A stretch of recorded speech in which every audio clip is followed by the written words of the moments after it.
So you want to know about the OSI model?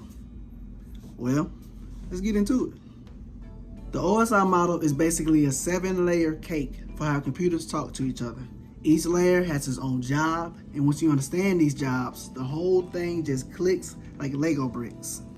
The layers are as follows: physical layer, data link layer, network layer, transport layer, session layer, presentation layer, and application layer. A good mnemonic that I like to use that helps me remember them in order is something that I like to say: please do not throw sausage pizza away. Please do not throw sausage pizza away. Let's start from the bottom.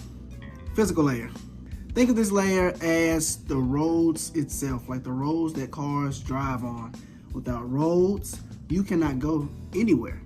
Same as data. This layer is where the wires, the fiber optics, the Wi-Fi signals, the voltages, the radio waves, it's all about the physical medium that moves data from one side to the next. At this layer, we don't care about what the data means. It's all just ones and zeros, electrical pulses like light flashes and radio signals. A good analogy for this layer is, imagine you are in a canyon, and on the other side of your canyon is your best friend.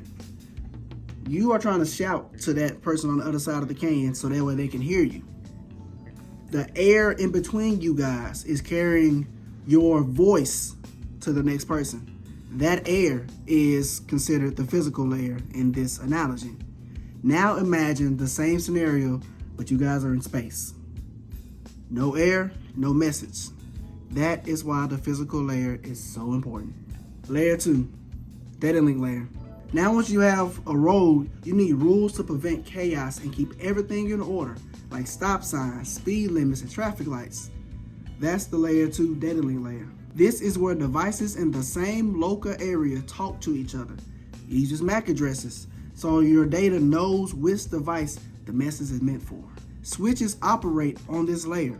They're like the traffic cops directing cars so that they don't collide into each other and cause a collision. A good analogy you can use: imagine you and a few other cars are all coming to the same neighborhood intersection.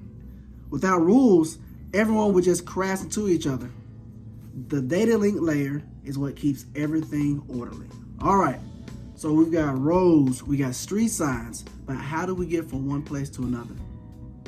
That's where the network layer, or the layer 3 OSI model, comes into play. Here is where IP addresses come in. While layer 2 cares about the local neighborhood delivery, layer 3 is about global delivery. Your router lives on this layer. Their whole job is to figure out the best path from point A to point B on the network. It's like having a GPS. A good analogy you can use to remember: if the data link layer gets you around the neighborhood, the network layer is like your Google Maps for traveling across the country. It doesn't care about what vehicle you're actually in. It just cares about making sure you're getting to the address. That is the network layer. Layer 4, the transport layer. Now that we know where we're going, how do we make sure that the ride itself is smooth? That's what the transport layer is all about. This is all about reliability and flow control. The two main players here are TCP and UDP. TCP is like a careful Uber driver. It checks directions, double checks if you got dropped off, and guarantees that you get to your destination. UDP is like a pizza delivery driver. Speed matters more than perfection. Sometimes you get your order exactly how you need it, and sometimes you get half your order. That's just all the UDP is.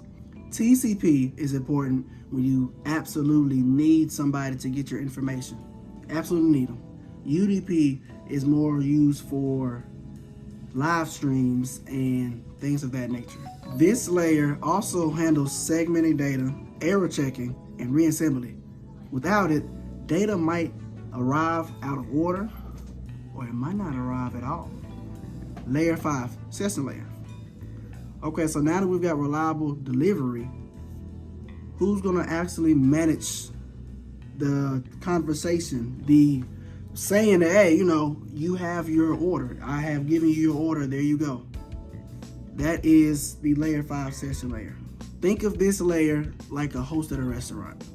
They introduce people, they keep the conversation going, and they politely close it all out when it's done. In networking, this is all about establishing, maintaining, and ending sessions. For example, when you log into a website, the session layer manages the conversation so that way you don't have to continue to re-log in and reintroduce yourself to that website with every click that you do. This layer is really important for keeping the session going and closing the session when you are done. That is the whole big thing about this layer. Layer 6, the presentation layer.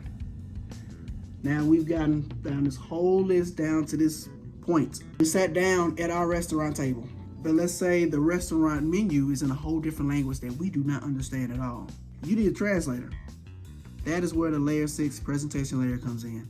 This layer makes sure the data is in a format that both sides understand. It handles things like encryption, compression, and formatting. A good example for you to use, imagine you're ordering sushi at this restaurant, and let's say it's a Japanese restaurant for this example. You're ordering sushi, but you only speak English, but the menu is in Japanese. The translator will come by and make sure that when you order your California roll, it actually gets to the chef. And the chef understands that you want a California roll and not a hot dog. Layer 7, the application layer.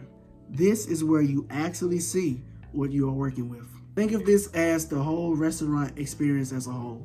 This is where all of the layers come into play, and this is actually what humans get to interact with to communicate with computers. Imagine we're back in that Japanese restaurant and you're having your restaurant experience. When you go out, you don't get to see the chef, you don't get to see the kitchen.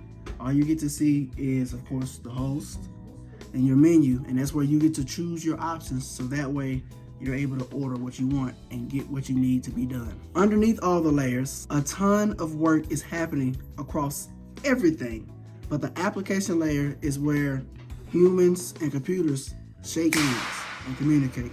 This is the layer of protocols like HTTP, SMTP, and FTP. It's the user's gateway into the World Wide Web. So, to put it all together, we have the physical layer, the data link layer, the network layer, the transport layer, the session layer, the presentation layer, and the application layer. And that's the OSI model for you. Not just 7 boring layers that you don't understand, but 7 layers of the OSI model that explain to you how data gets from one side of the network to the next. If you learned something today, drop a like, subscribe if you feel like you want to learn some more. I'm MZ. Thank you for joining me in my world today. Till next time.